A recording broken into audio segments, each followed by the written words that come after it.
Hi and welcome to my YouTube channel. It's been a long while since the last video I uploaded.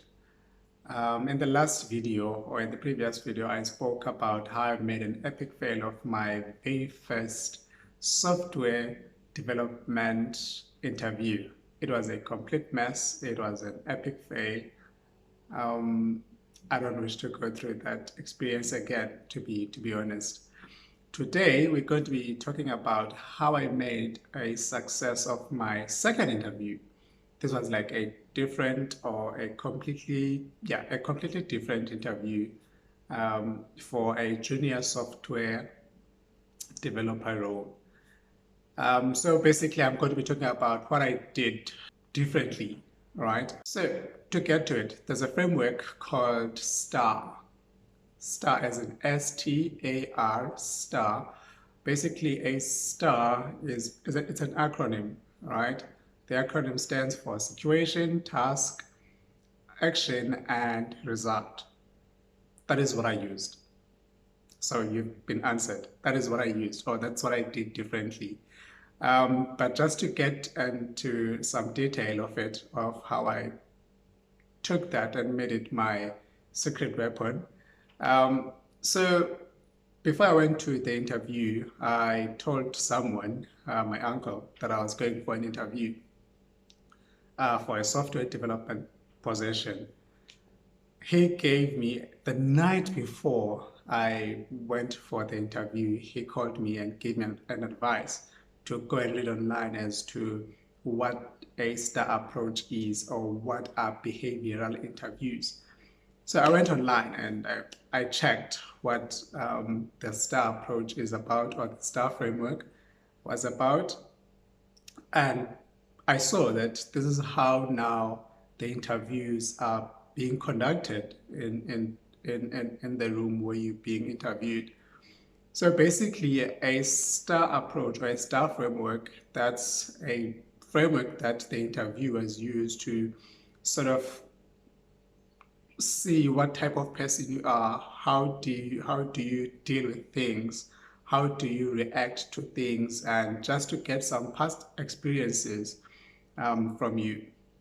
So usually they would give you a situation, right? They're going to ask you to describe a situation you were in and what the task was and what actions did you take. What was the result of your actions? Did you succeed or did you fail? So that's what the STAR framework is about.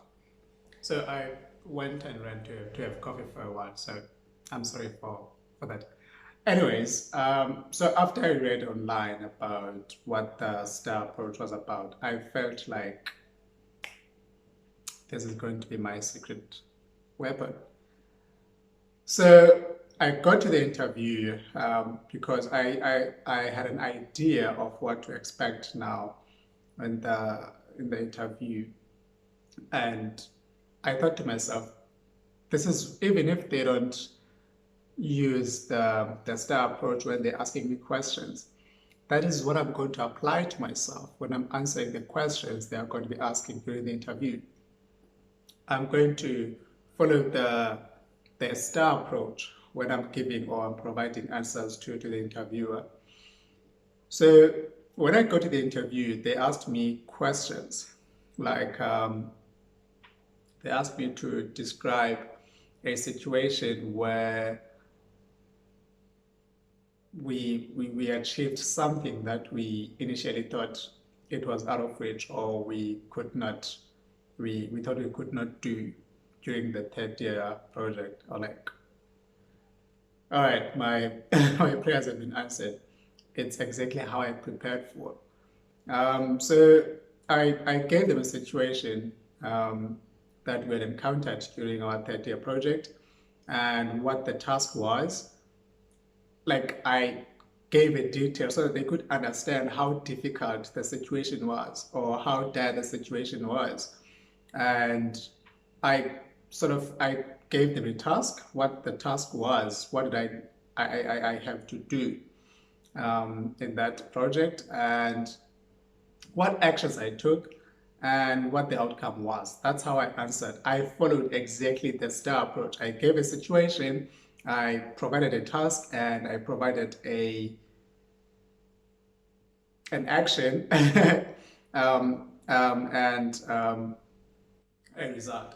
So let's go back to the question. So they asked, what is one thing that was difficult initially in the project that you thought you couldn't do, but you eventually made it?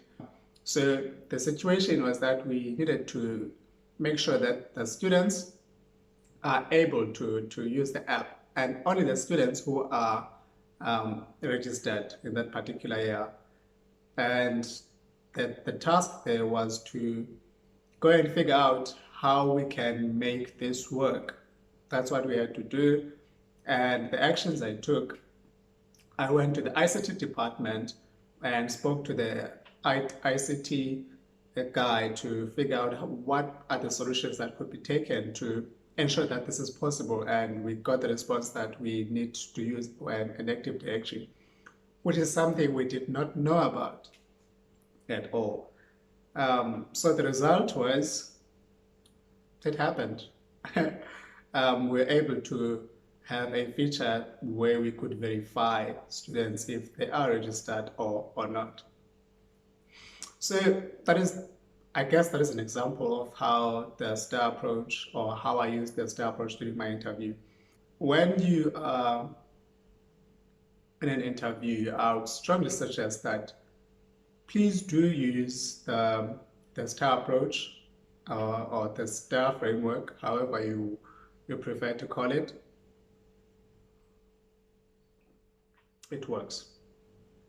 I've been using it for years. I think almost all my interviews since the first interview, I've been using the STAR approach, and it really does work. That's essentially what I did better. I did not lie. If I don't know something, I'll be honest that I don't know it, and tell them that I'm going to look it up. I was honest. Honesty is key.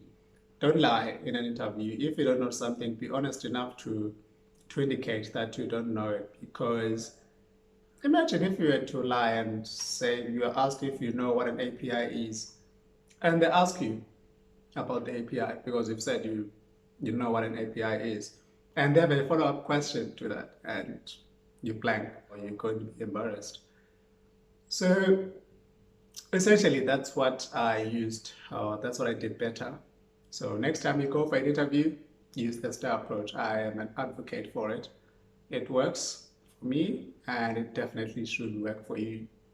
So I hope you enjoyed this video or you found it informative. I wish you luck. Cheers.